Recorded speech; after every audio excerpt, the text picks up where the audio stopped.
Last week, we talked about the nourishment and calling and empowerment of the wilderness. God meets us in abandoned spaces. God cares for us, comforts us, enfolds us, binds up our wounds, and God calls us from the wilderness. Particularly in the Hebrew and Christian scriptures, God calls liberators from the wilderness. God woos us to join God's unfolding story of liberation, justice, and welcome that can all be summed up: love wins. Today, we continue our reflection on this story as Jesus and his disciples notice that the people are hungry. Thousands of people have gathered, and they noticed that the people are hungry. The disciples in this story, they feel really familiar to me. They sound a bit tired, a bit jealous of alone time with Jesus, but really what they sound like is human. The people are hungry. The only way for them to be nourished is to go into the villages and spend more money, to potentially beg for food if they don't have money. They inhabited, as we do, a broken system that left many malnourished, where the Eternal One, full of love and justice and equity, had carefully crafted a system in Deuteronomy and Leviticus where everyone would be cared for, where farmers left little bits of food in the fields for hungry neighbors who did not own land to have their own harvest, where all debts were forgiven every 50 years. And if you had to sell away your family land to survive, it would be returned to you at the end of each 50-year period. Everyone would be provided for if everyone followed the way of the Eternal One.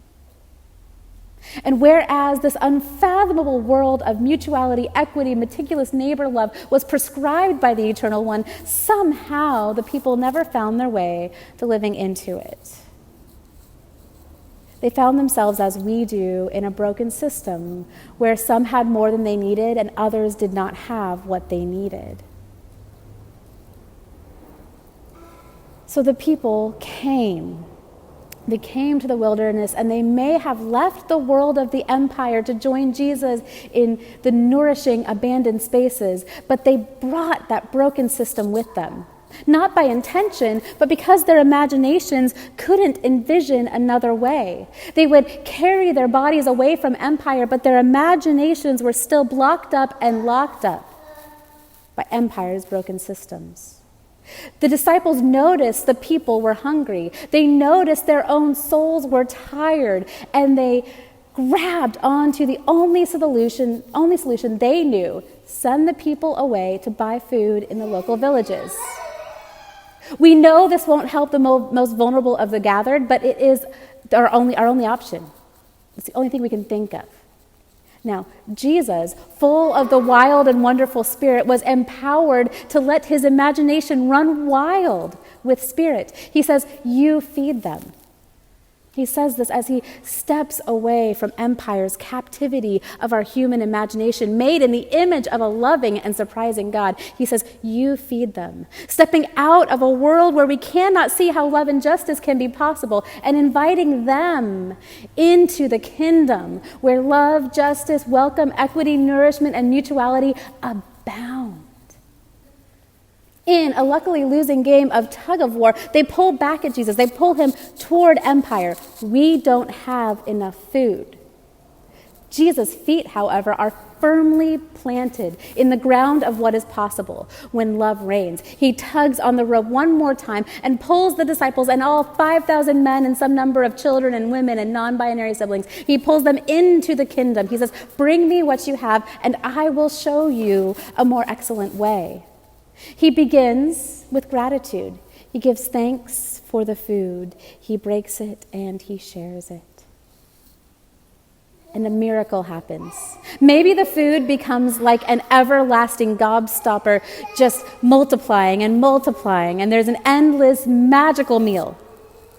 Maybe someone saw Jesus show a way outside of empire's limitations. Maybe a combination of the two.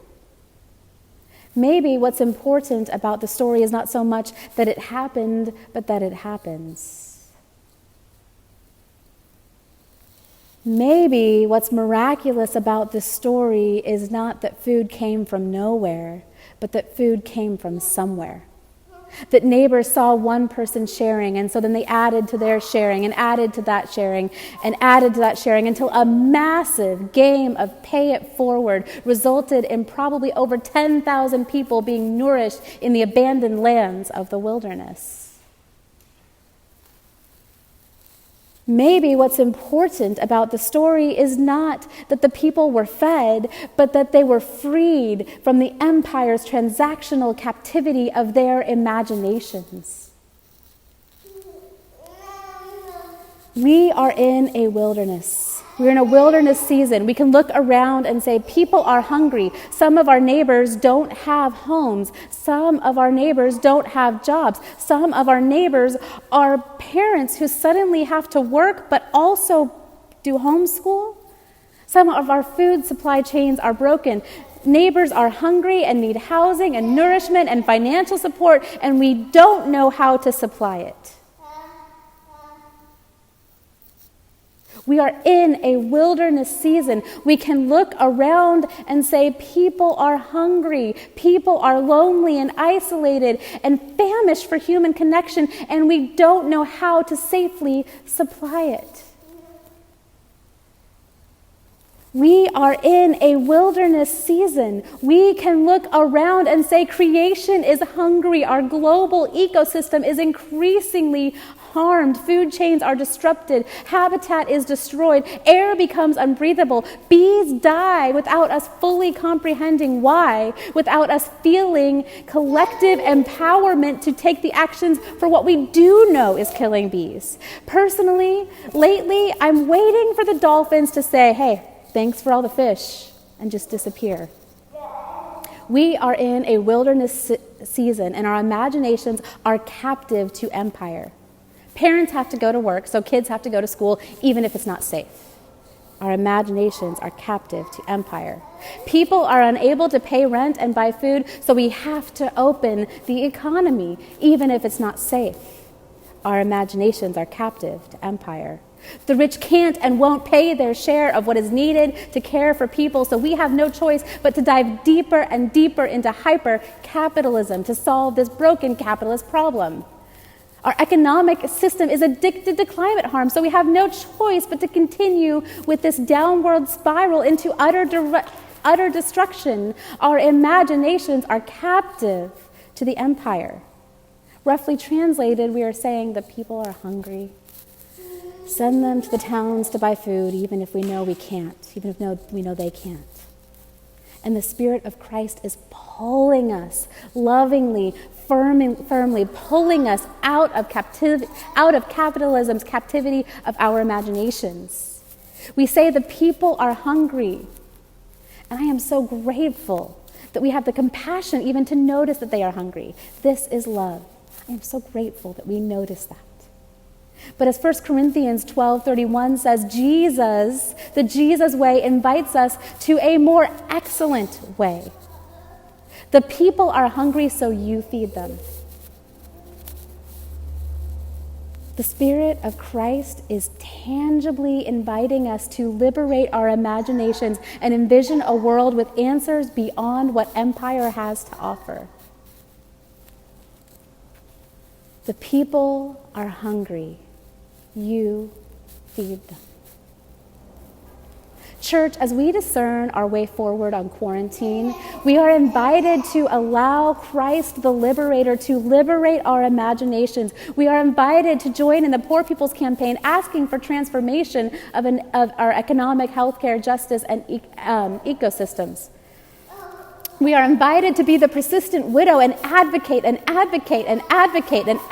for our system, for our siblings, annoying a broken system, pricking at injustice, demanding mutuality, dreaming, exploring, wondering, letting our kingdom imaginations run gloriously wild.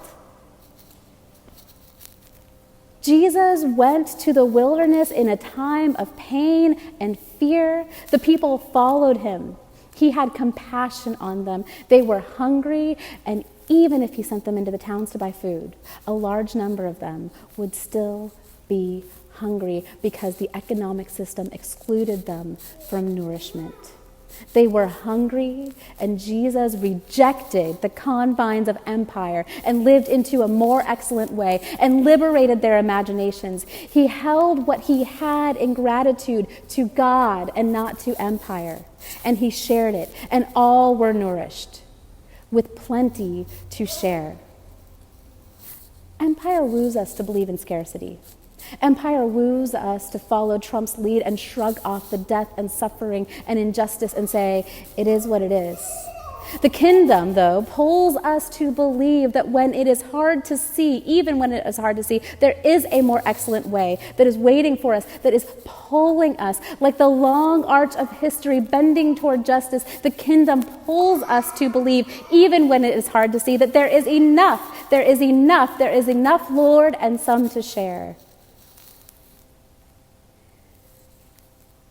In the song that we listened to earlier, Naomi Wachira sings that deep down we've believed a lie, something that wasn't true. So off with these chains, off with these chains, off with these chains, because we believe.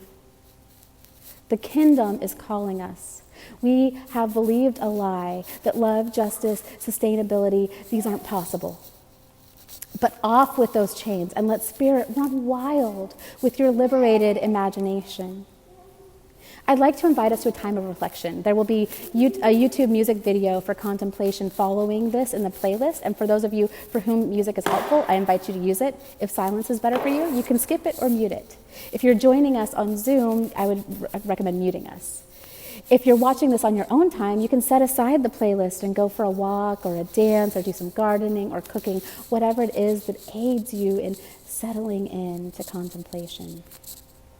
I'd like to invite us to take some deep breaths and allow this story of Jesus to create wonder, to woo us into the wilderness of spirit, the wildness of spirit, and liberate our imaginations. I'd like to invite us to imagine all the troubles that face us, our church, our neighborhood, our world. I'd like to invite us to imagine all the roadblocks to transformation, liberty, equity, love, justice, compassion, healing, nourishment, sustainability, neighborliness, connection. Imagine all those problems and all those roadblocks. And then ask Christ to draw your attention to just one for right now. Plan to come back to the rest, but invite Christ to draw your attention to one. And then imagine Christ pushing past whatever seems impossible to God's wild and wonderful Spirit, what the Spirit can do. Let Spirit draw your imagination into the wilds. Experience, even for a moment, liberation from what empire tells you is impossible, as you mindfully step into the kingdom where we are told we can do all things. We can make all kinds of good trouble through Christ who strengthens me, through Christ who liberates me, through Christ who empowers and calls us all into a wonderful and wild liberation, love, justice, and welcome. After your time of imagination, I would love to hear the things Spirit leads you to discern about this COVID-19 season and about our life as a church now and beyond. You can email me at pastor@welcometablecc.org, or you can put your thoughts and discerning into the comments on Zoom. You can put your thoughts in the comments on YouTube as well, or you can text them to one or many members of our family of faith as Spirit leads. May you find a spacious place of discernment in this space.